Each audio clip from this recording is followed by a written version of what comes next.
अस्सलाम वालेकुम नाजरीन। आज की इस वीडियो में हम बात करते हैं कुरान पाक की एक सूरत के बारे में, जिसके मुतालिक बहुत सारी अहादीस के अंदर आ चुका है कि ये इंसान के लिए दवा भी है और दुआ भी है।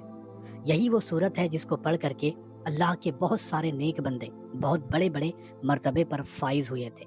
और यही वो सूरत है जो आपको सीधा रास्ता दिखाती है।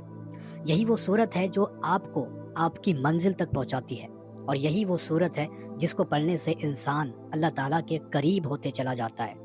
यही वो सूरत है जिसको पढ़ने से अल्लाह तबारक व ताला गैबी तौर से आपकी मदद फरमाता है। और यही वो सूरत है जिसको पढ़ने से आपके दुश्मन आपसे दूर हो जाते हैं। यानी कि इस सूरत के अंदर मेरे रब ने बहुत सारी खासियतें छुपा रखी है, बेशुमार ताकतें इस सूरत के अंदर मौजूद है। जो कोई बंदा इस सूरत को पढ़ेगा अल्लाह ताला उसकी किस्मत को बदल देगा। बल्कि इसके मुतालिक बहुत जगहों पर हमें ये देखने को मिलता है, बहुत सारी ऐसी रिवायतें हैं जिसके अंदर ये आता है कि जो कोई बंदा इसको 41 मरतबा किसी भी मकसद और किसी भी काम के लिए पढ़ ले, उसका वो मकसद, उसका वो काम पूरा हो जाता है। अल्लाह तबारक व ताला फरिश्तों के जरिए उसकी हिफाजत फरमाता है। दुश्मन उससे दूर भाग जाते हैं। दुश्मनों के बीच भी अगर वो फंस जाए तब भी वहां से निकल सकता है।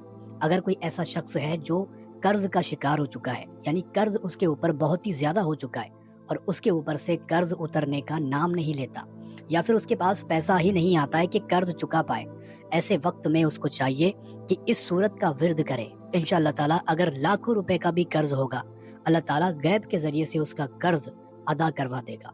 ये वो सूरत है जिसको पढ़ने से इंसान के ऊपर काला जादू या फिर सिपली इल्म, ये सारी चीजें अपना हाथ नहीं डाल सकती। यानी कि जादूगर इसके आगे अपने घुटने टेक देते हैं। ये वो सूरत है जिसको पढ़ने से इंसान हर चीज में आगे रहता है, यानी हर काम में आगे जाता है, तरक्की उसके पीछे आती है।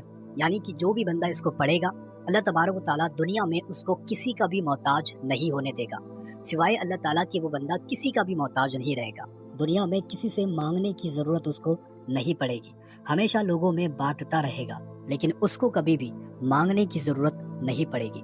अगर मुफलिस और तंग दस्त है, यानी उसकी जेब खाली हो चुकी है, उसको कुछ रास्ता नहीं सोचता, या फिर उसके घर में पैसा आना ही बंद हो चुका है, ऐसे बंदे को भी चाहिए कि इस सूरत का विर्द करे। इंशाअल्लाह ताला इसके जरिए से उसकी तकदीर का सितारा चमक जाएगा। वो जो भी अल्लाह ताला से मांगेगा अल्लाह ताला उसको अता कर देगा।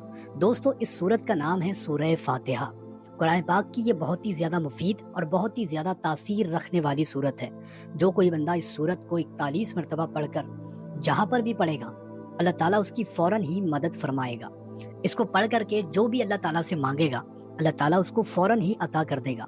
इसको अगर 77 मरतबा पढ़ा जाए, यानी 77 मरतबा जिस भी मकसद के लिए पढ़ा जाए, उसका वो मकसद पूरा हो जाता है। बशर्त यही है कि मगरिब की नमाज के बाद इसको पढ़ा जाए। तो बंदा रोजी में बरकतें चाहता हो, रोजी में ज्यादा, यानी कि उसको चाहिए कि रोजी बढ़े, ऐसा अगर वो बंदा चाहता हो तो उस बंदे को चाहिए कि ईशा की नमाज के बाद 77 मरतबा इस सूरत को पढ़ा करे। इंशाअल्लाह ताला रिस्क में बरकतें आएगी। जो बंदा ये चाहता हो कि मेरे ऊपर से काला जादू, सिपली इलम, ये सारी चीजें दूर भाग जाए और मेरी रूहानी मदद हो जाए, तो ऐसे वक्त में उस बंदे को चाहिए कि 77 मरतबा पानी के ऊपर दम करके इसको पिया करे। इंशाअल्लाह ताला उसका दिल भी मुनव्वर होगा और उसके अंदर रूहानी ताकतें भी आएगी और उसके ऊपर आई हुई हर बलाएं दूर भाग जाएगी। अगर कोई ऐसा शख्स है जो रूहानी ताकतों को हासिल करना चाहता है, यानी कि रूहानी ताकतें अपने ऊपर खोलना चाहता है, रूहानी ताकतों से लोगों की मदद करना चाहता है, या फिर वो चाहता है कि अपने लिए ही रूहानी ताकत हासिल की जाए, तो ऐसे वक्त में उस बंदे को चाहिए कि 1100 मरतबा इस सूरत को डेली पढ़ने का मामूल बनाए और 17 दिन तक इस अमल को लगातार करते रहे। इंशाअल्लाह ताला वो बंदा देखेगा कि जैसे जैसे दिन गुजरते जाएंगे, यानी 17 दिन करीब आते जाएंगे, या फिर 21 दिन का करेगा या फिर 41 दिन का करेगा, जैसे जैसे दिन करीब आते जाएंगे, इसके जो उलूम है, इसका जो इल्म है, उसके सीने पर आना शुरू हो जाएगा और वो बंदा दुनिया में हर चीज को देख भी पाएगा और दुनिया में रह करके अपनी खुली आंखों से रूहानी मखलूकात नजारा भी कर पाएगा।